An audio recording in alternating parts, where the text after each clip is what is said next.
c'è una disorganizzazione palese della macchina che regola il traffico in città, che regola il trasporto pubblico locale, e quindi i romani vivono questo disagio perenne. Il tema delle metropolitane a Roma è il tema fondamentale, il tema centrale per risolvere il tema del trasporto pubblico locale.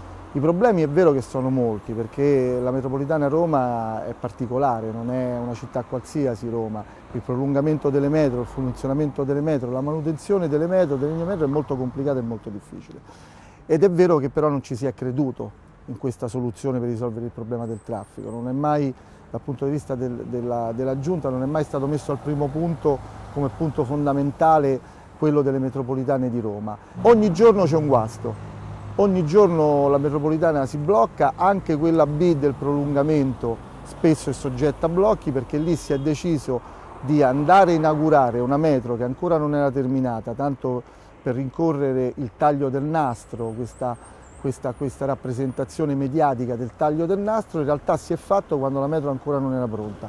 Fare tutto quello di cui c'è bisogno comporterebbe una spesa di oltre 200 milioni, però è anche vero che questi 200 milioni, quando il centro-sinistra se n'è andato, c'erano perché erano stati accesi dei mutui, c'erano delle risorse destinate a tutto questo, e dobbiamo dire che queste risorse sono state sprecate dalla Giunta Alemanno. Gli sprechi famosi di Alemanno, dalle Parentopoli agli sprechi che oggi emergono.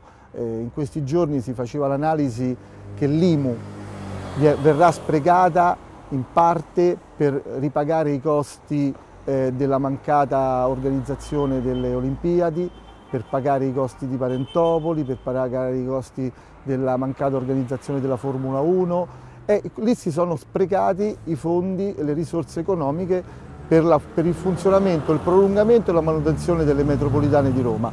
La manutenzione non viene effettuata manutenzione nei tratti nuovi, che sono tratti spesso che non sono completi e che mettono a repentaglio anche l'incolumità stessa dei passeggeri, perché addirittura vengono effettuati ancora degli scambi a livello manuale anziché elettronico, sotto il controllo elettronico, tant'è che c'è stato l'episodio anche recente che quando ci sono gli operatori in ferie non c'è possibilità di operare sugli scambi manuali, e quindi per sicurezza la metro B a Roma si blocca. Questo è l'esempio tipico di come Alemanno ha condotto la politica delle metropolitane a Roma nella più completa inadeguatezza anche di un gruppo dirigente che è stato messo ad amministrare e a dirigere le metro di Roma, che è assolutamente incapace rispetto alla complessità che invece quel ruolo richiede.